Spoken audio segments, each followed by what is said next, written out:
The book is called The Art of Possibility, and the art of possibility is a practice.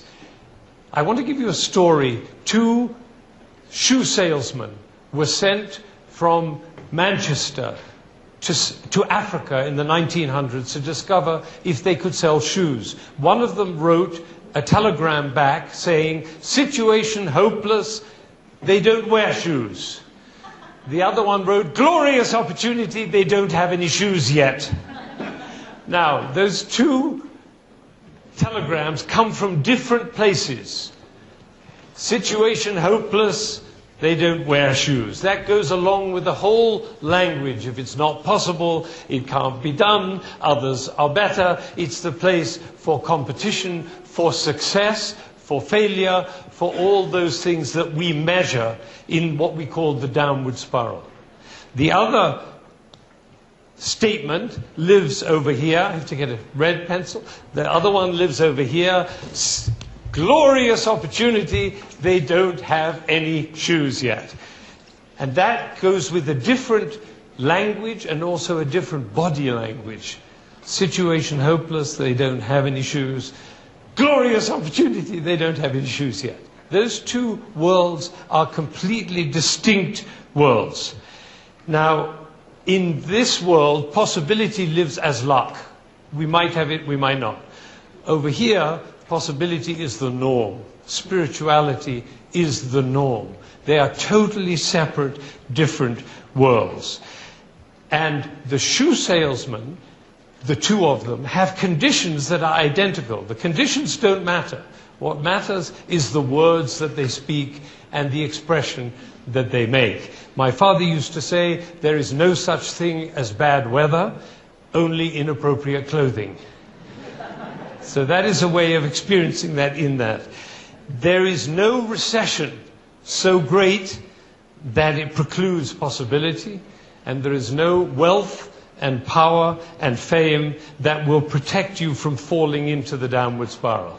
So it's available for everybody. There's a lot of complaining going on right at the moment during the financial meltdown, as they call it. I want to tell you a little story about my father, who came from Germany in 1937, having lost everything. All his belongings, his mother killed in Auschwitz, 14 other members of the family killed. He lost everything, his house, his belongings, his money, his profession, everything. And he came to England with 4 children to support and a wife. And incidentally, I never heard him complain at all. I said, "Aren't you angry?" And he said, "I discovered a person can't live a life under the shadow of bitterness." He was then interned in a camp for 2 years on the Isle of Man. And there were many people, 2,000 men living in tents in a state of terrible upset, having lost, like he, everything in a foreign country, in war and uncertainty and different language and horrendous situation. And most of them were in a state of total depression, staring at the barbed wire fence the whole day. And my father said, "There are a lot of intelligent people here, we should start a university." And they did. And 40 classes met regularly. There were no books, there was no chalk, there was no paper, there was no blackboard. And they had 40 classes. Yesterday at the reception, I met a gentleman who said, "My father was in that university." Right. So it isn't the circumstances that are crucial. It's what we say about the circumstances that matter. And we can either decide to live here or over there. This is the first morning of the World Economic Forum, and now we know that we can make a choice. And so my invitation is that we make the choice not over here, but over here.